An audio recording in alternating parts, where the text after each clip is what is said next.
안녕하십니까, 태백산직입니다. 오늘 함께 하실 책은 듣는 사람의 가슴과 머릿속으로 들어가 마법을 일으키라는 책 말의 힘입니다. 작가는 노만 브라운이 되겠습니다.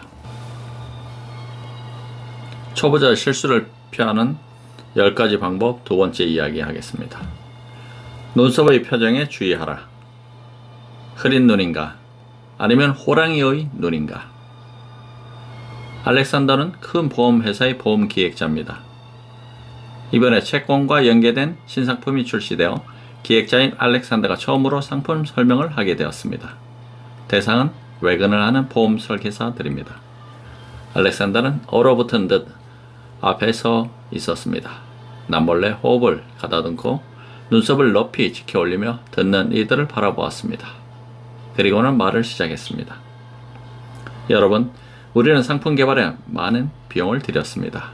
이번에 새로 나온 채권 연계 보험이 저절로 팔리지는 않겠지만 틀림없이 시중에서 볼 수 있는 가장 유리한 상품이 될 것입니다. 성공일까요? 신상품이 아무리 좋다고 주장하고 아무리 두둔한다 하더라도 아예 사람들 앞에서 나서지 않는다면 더 좋았을 뻔했습니다. 비록 그가 마음속으로 신상품에 대한 확신이 있다 하더라도 눈은 불확실함을 드러냅니다. 더 나쁜 것은 이 불확실함이 곧장 듣는 사람들에게 옮아간다는 점입니다. 이 손실을 회복하려면 많은 대화와 토론이 필요합니다. 구피 효과. 우리는 눈썹을 높이 지켜드는 것을 구피 효과라고 부릅니다. 이 표현은 월트 디즈니 만화에 나오는 큰 눈의 순박한 주인공 이름에서 따온 것입니다. 구피는 순진하고 호감이 가는 인물이지만 믿음직스럽지 못하고 무기력합니다. 얼굴은 우리 감정을 나타냅니다. 눈 주위는 특히 인상에 깊이 남습니다. 눈의 표정은 눈썹에 따라 움직입니다. 사회심리학 연구에 따르면 눈 주위는 얼굴의 다른 부위보다 관심을 15배나 많이 받는다고 합니다. 여러분 자신에게는 해당되지 않는다고 생각하는가요? 얼굴 표정이 마음대로 절대로 드러내지 않는다고? 좋습니다. 그렇다면 이제 아주 기분 나쁜 기억으로 남아있는 대화를 한 가지 떠올려 봅시다. 그 대화를 했던 상대방을 떠올려 봅시다. 당신은 어떤 옷을 입고 있었는가요? 자세는 어땠는가? 앉은 자세는 였는가? 서 있는 자세였는가? 상대방은 어떤 행동을 했는가? 어떤 말이 오갔으며 어떤 어조였는가? 큰 소리였는가? 작은 소리였는가? 부드럽고 느린 어투였는가? 무뚝뚝하고 짧은 어투였는가? 그 순간 어떤 느낌이었는가? 그 느낌을 신체 어느 부위로 느꼈는가? 그때의 느낌이 마치 지금 이 순간 그 대화를 하는 것처럼 느껴지는가? 이제 거울을 들여다 보십시오. 아마 당시에도 지금과 똑같은 표정을 지었을 것입니다. 눈썹의 모양을 위에서 살펴보십시오. 평소의 모습처럼 정말로 붙임성 있고 온화했던가요? 아니면 자신이 생각했던 것보다 감정을 분명하게 겉으로 드러내고 있었는가요? 자, 눈썹 검사를 하겠습니다. 이 과정을 거꾸로 해볼 수도 있습니다. 의식적으로 눈썹을 아래로 내려 보십시오.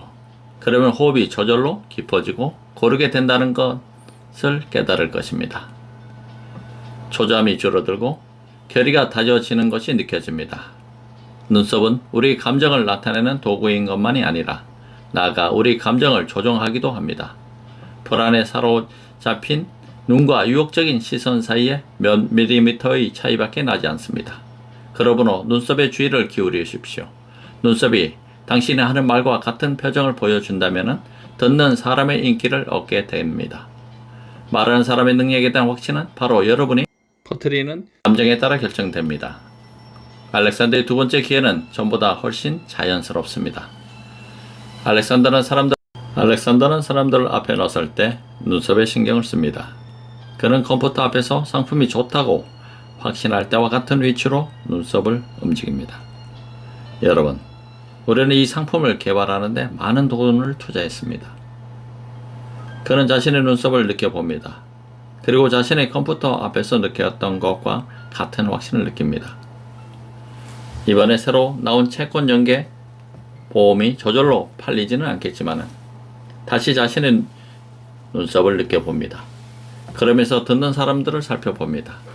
그의 호흡은 깊고 고른 리듬을 타고 있습니다. 틀림없이 시중에서 볼 수 있는 것 중 가장 유리한 상품이 될 것입니다. 그가 약간의 미소를 짓자 앞줄 참가자들이 벌써부터 고개를 끄덕이며 미소로 화답하고 있습니다. 성공입니다. 아직 제대로 시작하지도 않았는데 그는 벌써 목표에 도달해 수개월에 걸친 개발 작업에서 생긴 신념과 확신이 이미 급속하게 듣는 사람들 사이로 퍼져간 것입니다. 그리고 그 성과로 인정, 부드러운 분위기, 아주 오랫동안 이어지는 박수갈채를 받습니다. 모든 것을 다 알지 못한다는 것을 인정하라. 모든 것을 다 알지 못한다는 것은 문제가 아니다.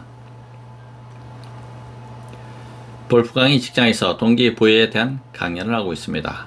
실무에 도움이 되기 때문에 직원들은 아주 큰 관심을 가지고 한마디 한마디 새겨듣고 있습니다. 그런데 어떤 여성이 이런 질문을 했습니다. 얼마 전에 나온 하버드 대학 논문 보셨나요? 스트레스가 효율성에 미치는 영향에 대해 쓴 건 말이에요.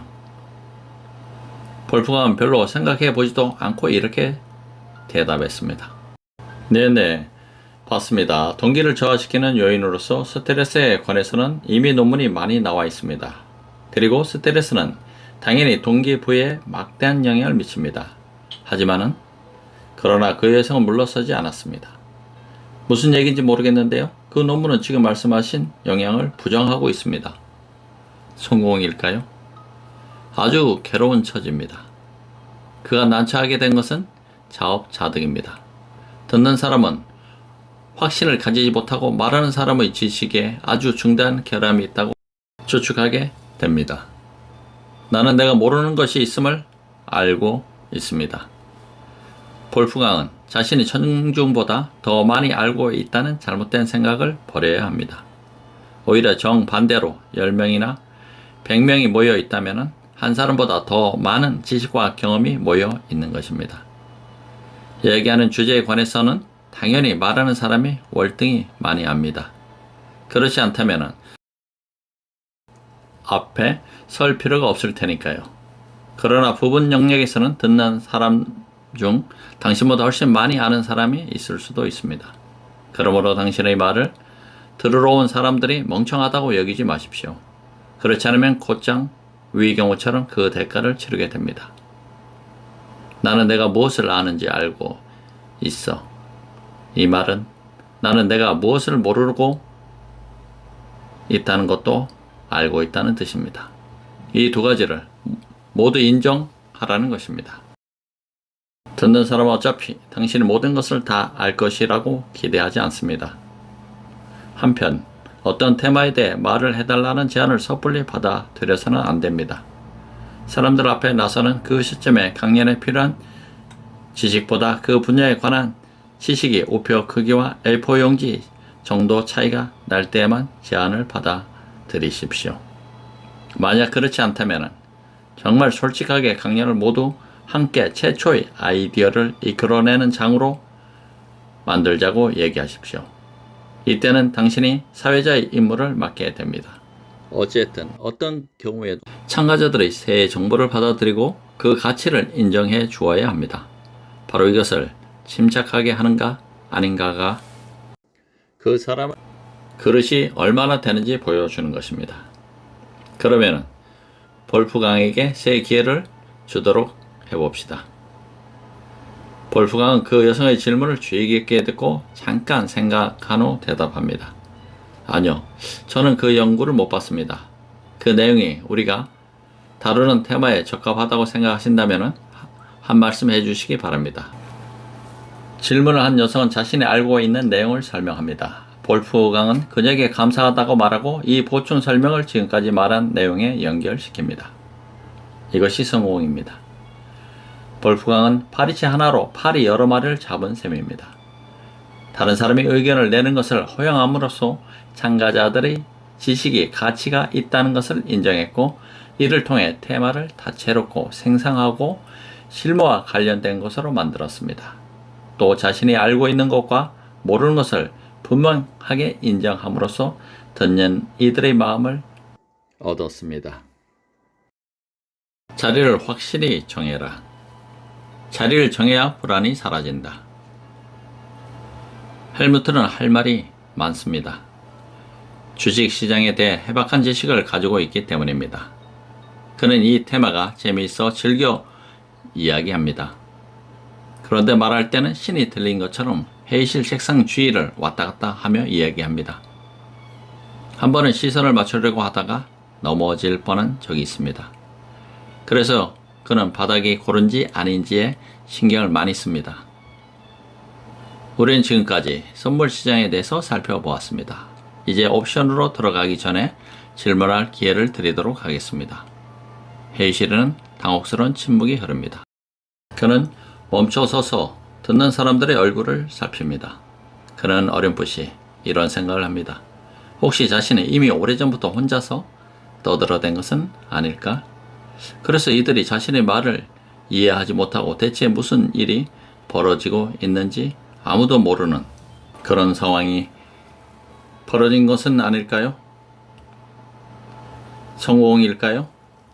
헬무트는 움직이는 것이 청중의 관심을 딴 데로 돌리지 않고 자신에게 집중하게 해준다고 생각했습니다.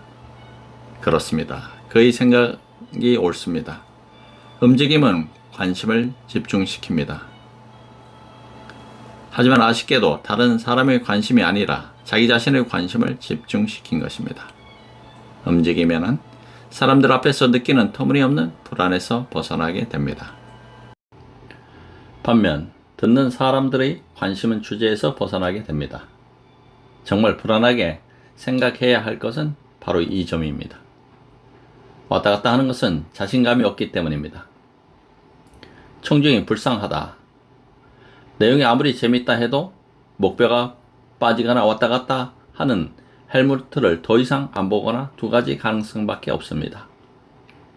그를 더 이상 안 본다는 것은 그의 말을 듣지 않는다는 것과 같습니다. 여러분은 사람들 앞에 섰을 때 어떻게 하고 있습니까? 이렇게 이리저리 옮겨 다닙니까? 아니면 자신이 어떻게 하는지 모릅니까? 모른다면 이제 스스로를 관찰을 해 볼 때가 되었습니다. 다음 기회에 자신이 돌아다니는지, 그렇다면 어떻게 돌아다니는지 의식적으로 살펴보십시오. 친한 사람에게 관찰해 달라고 부탁하는 것도 한 방법입니다. 사람들 앞에서 말을 하면서 이리저리 돌아다닌다는 것은 방랑의 즐거움이 아니라 불안한 사람의 도피 행동입니다. 듣는 사람도 그렇게 받아들입니다. 말하는 사람이 어떤 움직임을 보이느냐에 따라 듣는 사람은 그가 사람들 앞에 나설 확신이 충분히 있는지 아닌지 알아봅니다. 자리를 정하십시오. 사람들 앞에 섰으면 자기 마음에 들면서 듣는 사람도 잘 볼 수 있는 위치를 고르십시오. 그리고 자리를 잡으십시오. 그 자리에서 눈 맞추기를 하면 듣는 사람이 편안하게 느낍니다. 눈썹에 주의를 하고 미소를 지으면서 사람들의 얼굴을 바라보고 가볍게 고개를 끄덕여 보십시오. 이렇게 나는 내 자리가 있다는 사실을 보여주십시오. 이제 비로소 당신과 듣는 사람들 하나하나 사이에 감정적 유대가 맺어진 것입니다. 하지만 거기에 붙박혀 있어서는 안 됩니다.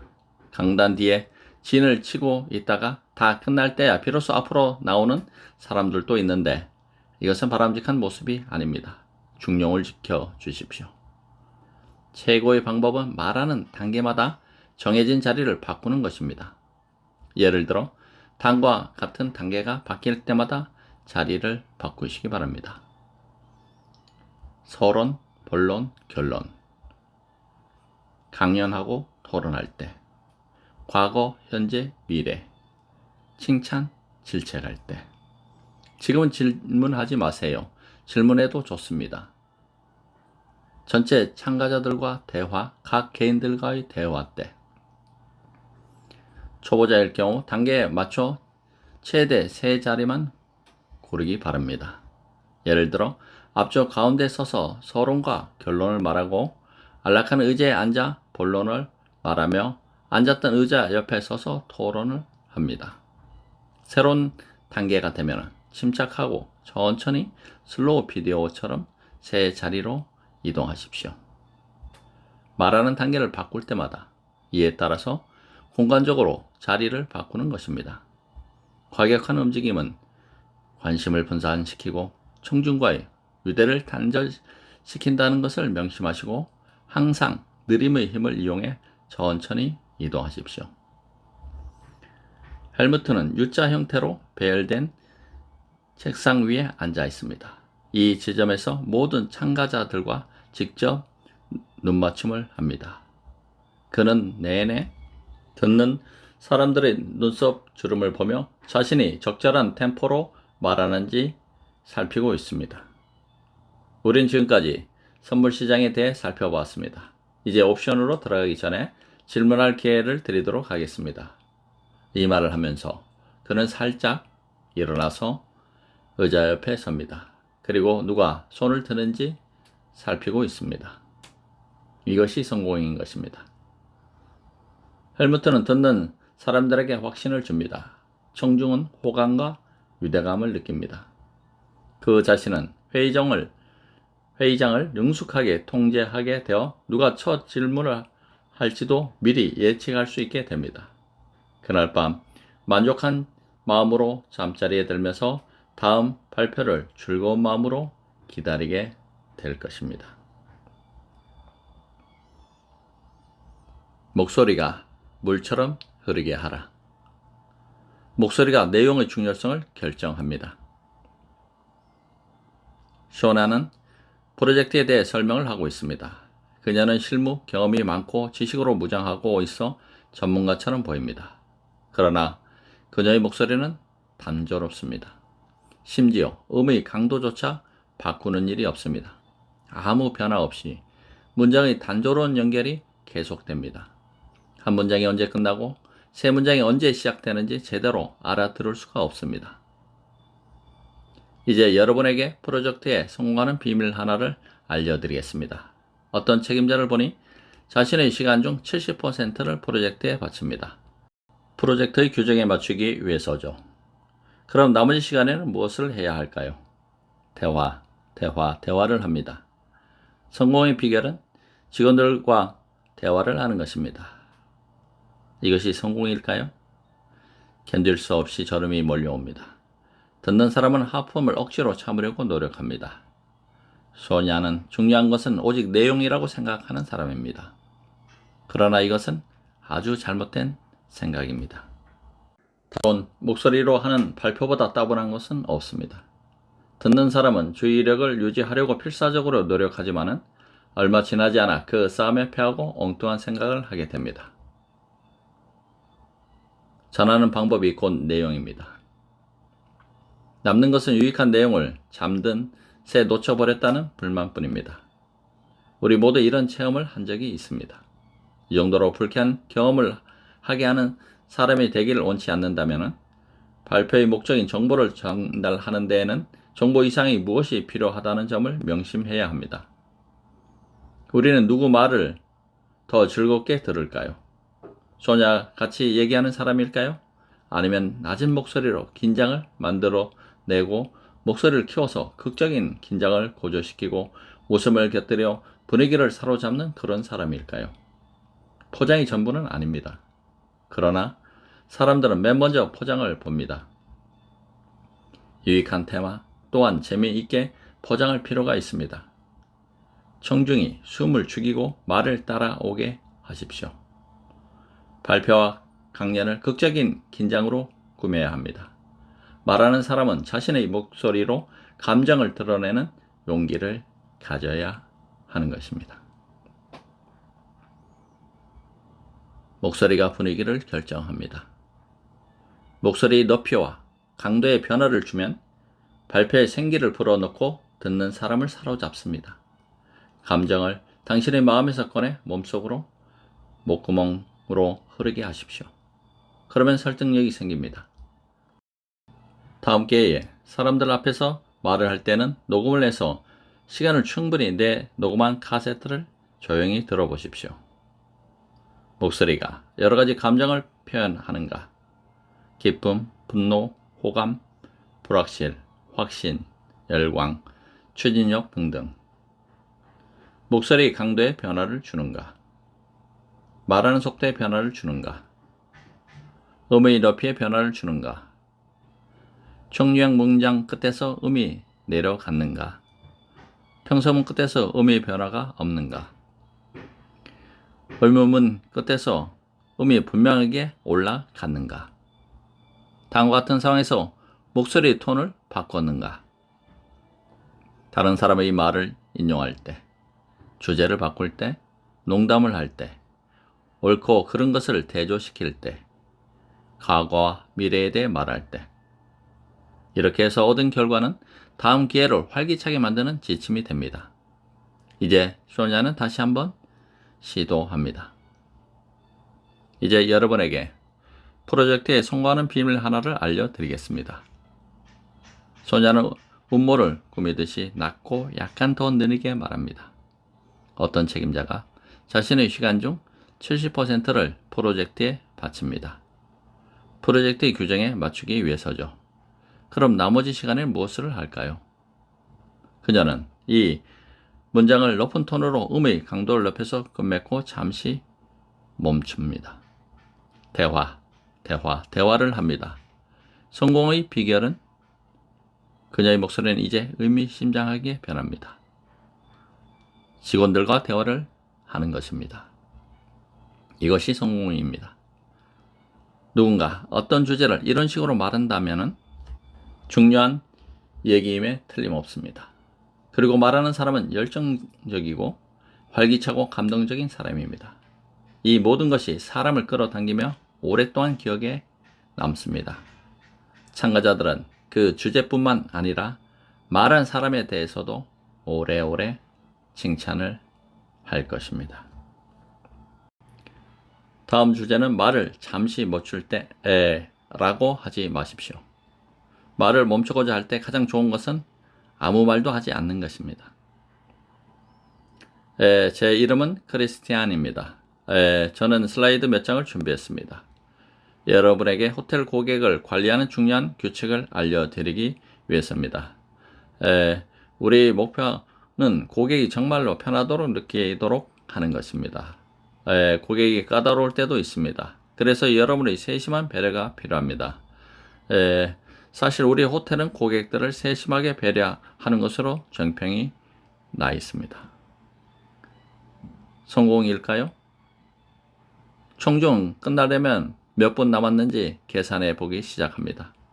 어떤 사람은 몇 번이나 하고 말하는지 세어봅니다. 모두가 괴롭습니다. 도대체 무엇이 제일 기억에 남을까요? 말을 멈추는 것에 대한 두려움. 무엇을 말하고 싶은지 혹은 어떻게 표현해야 좋을지 모른다면 그냥 조용히 생각하십시오. 생각하는 것은 소리가 나지 않습니다. 말하는 사람은 가끔 말을 중단하고 생각할 필요가 있습니다. 아마추어들은 말이 매끄럽게 이어지지 않을까 봐 두려워합니다. 그래서 말이 중단될 때마다 그 사이에 나쁜 습관을 끼워넣습니다. 그리고 듣는 사람이 이 결점을 잊어버리기를 기대합니다. 물론 듣다 보면 가끔 그렇게 잊어버리기도 합니다. 그러나 말하는 사람이 얼버무리고 넘어갔으면 그들을 무시했다는 씁쓸한 뒷맛을 남깁니다. 듣는 사람은 다른 어떤 것보다도 이 사실을 오랫동안 기억합니다. 이 반대로 언어의 마술사는 사람들이 계속 관심을 가지고 듣고 있는지 첫 질문이 누구에게나 나올지, 어떤 주제에 대처 질문이 나올지 생각하며 듣는 사람의 반응을 알아보기 위해 의도적으로 말을 끊습니다. 적절한 시점. 잠시 말을 멈추고 생각하는 용기를 가져보십시오. 듣는 사람은 말하는 사람보다 말 사이의 간격을 훨씬 짧게 느낍니다. 듣는 사람도 잠시 멈추고 생각할 시간 여유가 필요합니다. 말을 잠시 멈추는 것은 들은 내용을 다시 한번 생각해 보는 기회를 주는 것과 같습니다. 언어의 마술사들은 문장 사이 멈춤과 문장 내에서의 멈춤을 구분해서 사용합니다. 이 둘은 효과가 완전히 다르기 때문에 차이점을 알아둬야 합니다. 문장 사이의 멈춤은 말을 들은 후 어떻게 된 것인지 생각하도록 만듭니다. 즉, 방금 들은 것을 생각해보고 그게 무슨 뜻인지 헤아려 봅니다. 이해가 되지 않으면 질문이 생깁니다. 말을 멈추고 있는 시간이 길어지면 실제로 질문을 제기합니다. 말하는 사람은 이로부터 중요한 정보를 얻어낼 수 있습니다. 문장 내의 멈춤은 듣는 사람으로 하여금 앞으로 무슨 말이 나올지 궁금하게 만듭니다. 문장이 어떻게 끝날까? 여러 가지 가능성이 있습니다. 긴장감이 높아지고 듣는 사람의 기회가 한꺼번에 쏠립니다. 한번 시험해 보십시오. 중요한 말을 하기 전에 시간을 끌면서 듣는 사람의 반응을 살펴보십시오. 그 외에도 문장 내의 멈춤은 다음과 같은 것을 할 수 있는 기회가 됩니다. 눈 맞추기, 말을 뒷받침하는 표정과 몸짓 연기, 적절한 장소로 바꾸기, 목소리 높이 바꾸기, 미소 짓기 혹은 고개 끄덕이기. 이것들은 표현을 풍부하게 하고 듣는 사람들과의 유대를 높이는 좋은 방법입니다. 자, 이제 크리스티안의 두 번째 시도입니다. 제 이름은 미소를 띄우고 크리스티안입니다. 저는 슬라이드 몇 장을 준비했습니다. 여러분에게 듣는 이들을 향해서 손짓을 합니다. 호텔 고객을 관리하는 중요 원칙을 알려드리기 위해서입니다. 우리의 목표는 재빠른 손놀림, 고객이 정말로 편하도록 느끼도록 하는 것입니다. 고객이 고갯짓을 하면서 까다로울 때도 있습니다. 머리를 기울이고 웃습니다. 그래서 여러분의 세심한 배려가 필요합니다. 메시지가 잘 전달되었는지 검사합니다. 사실 우리 호텔은 고객들을 세심하게 배려하는 것으로 정평이 나 있습니다. 이것이 성공인 것입니다. 크리스티안은 곧 청중과 친해졌습니다. 그는 아주 간단하면서도 멋진 방법으로 흥미와 극적 긴장을 만들어낸 것입니다. 듣는 사람은 바로 자신에게 얘기를 한 듯한 느낌을 갖게 되고, 나아가 말하는 사람이 자연스럽고 재미있다고 여기게 되는 것입니다. 말의 힘, 노만 브라운 작품 첫 번째 이야기, 초보자 실수를 피하는 10가지 방법에 대해서 두 편으로 나눠서 보았습니다. 태백산 지기와 함께 해주셔서 대단히 감사합니다.